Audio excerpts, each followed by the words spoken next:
Olá a todos.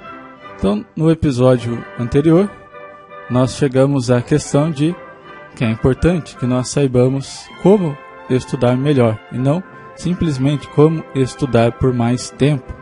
E a resposta a essa questão passa por aquelas perguntas iniciais: quando, como, quanto e o que estudar. Então, nesse episódio eu falarei sobre quando e o que estudar.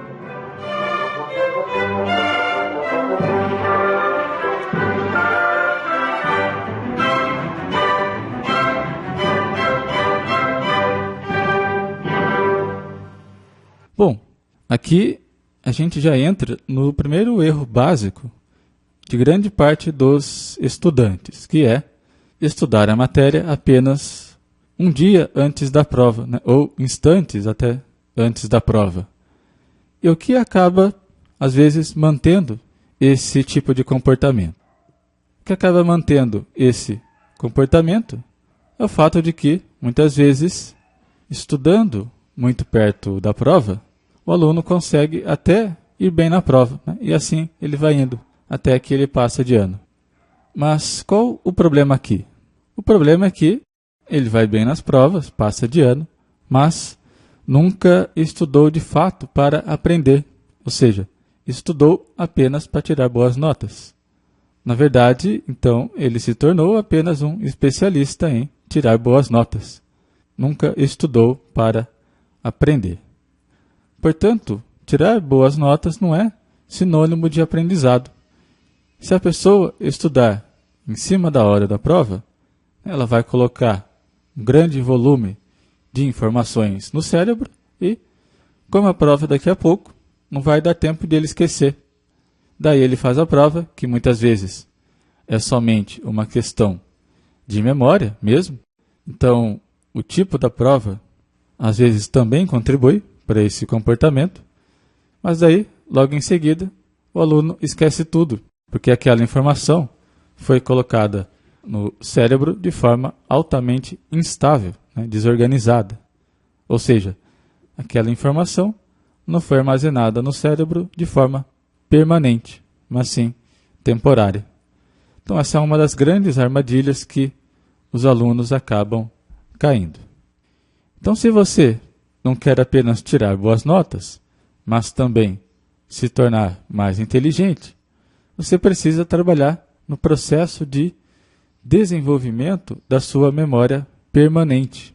Então, de forma prática, o que você precisa fazer é estudar a matéria imediatamente após você tê-la visto na aula, né? De preferência antes de você dormir. Então, vamos entender o porquê disso.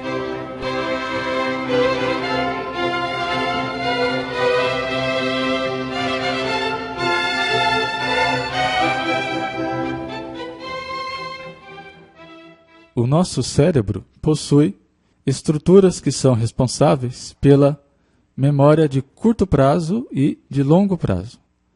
A gente consegue perceber isso no nosso dia a dia. Então, por exemplo, se eu lhe peço para guardar um número de telefone na memória, você consegue guardar esse número por algum tempo.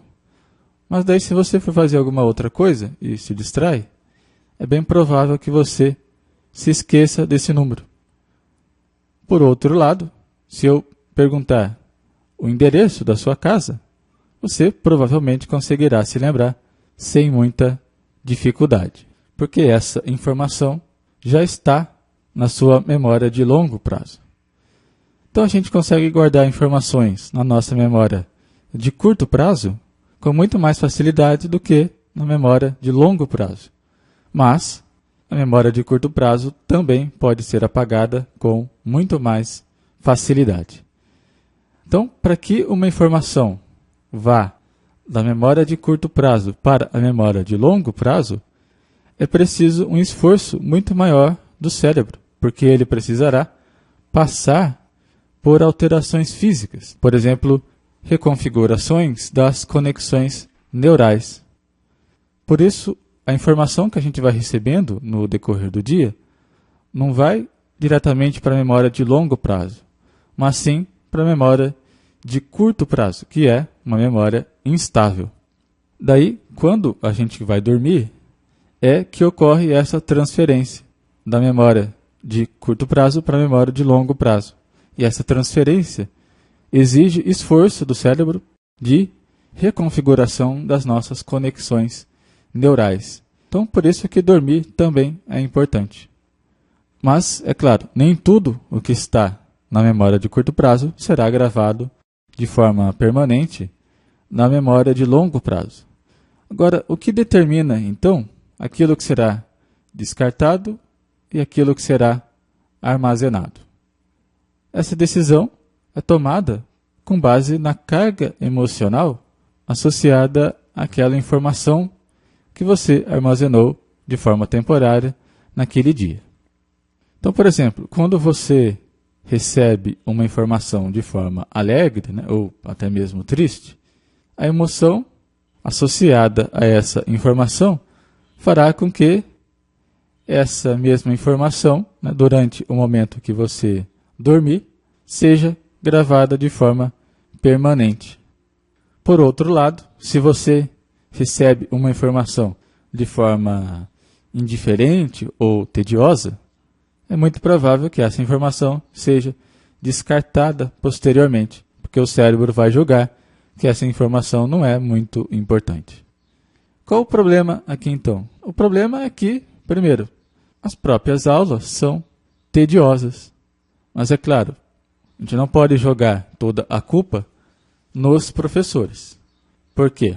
Porque, para piorar a situação, além das aulas serem tediosas, muitas vezes, os alunos também as assistem com indiferença, né? Assistem com desatenção.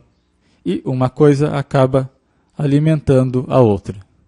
Então, quando os alunos assistem às aulas com desatenção, né, com indiferença, isso desmotiva o professor, que, por sua vez, por causa dessa desmotivação, acaba dando uma aula mais tediosa. E, por outro lado, quando o professor dá uma aula bastante tediosa, não vai despertar, é claro, a atenção dos seus alunos. Então, o que acaba acontecendo? Os alunos assistem às aulas durante o dia e apagam a aula durante a noite. E assim ele vai indo na sua caminhada e acaba não aprendendo coisas permanentes.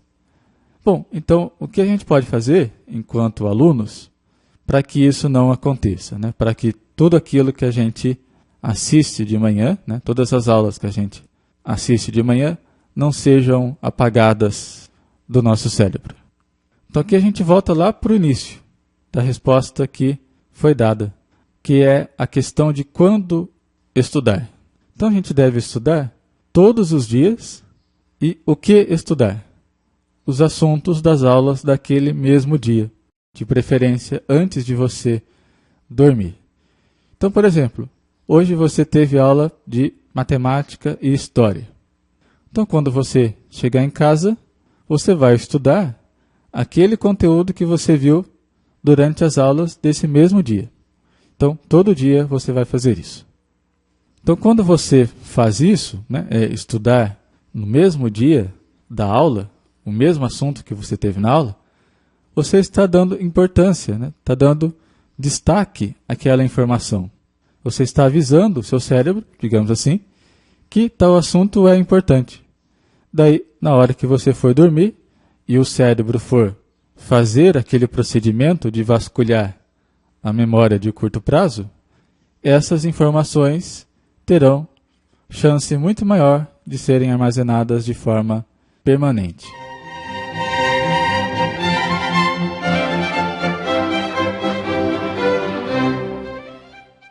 Então é isso. Um breve resumo. Então, quando estudar? Então a gente vai estudar um pouco todos os dias, logo após as aulas que você assistiu, de preferência antes de dormir. E o que estudar? A gente vai estudar o assunto visto naquele mesmo dia. Então, mesmo quem estuda à noite, por exemplo, também pode fazer um esforço para estudar os assuntos daquela aula no mesmo dia da aula, antes de dormir. E é claro, não fique sem dormir. Então, por enquanto é isso. E para conhecer nosso projeto de divulgação matemática, você pode acessar o site numeroimaginário.com.br. Até o próximo episódio.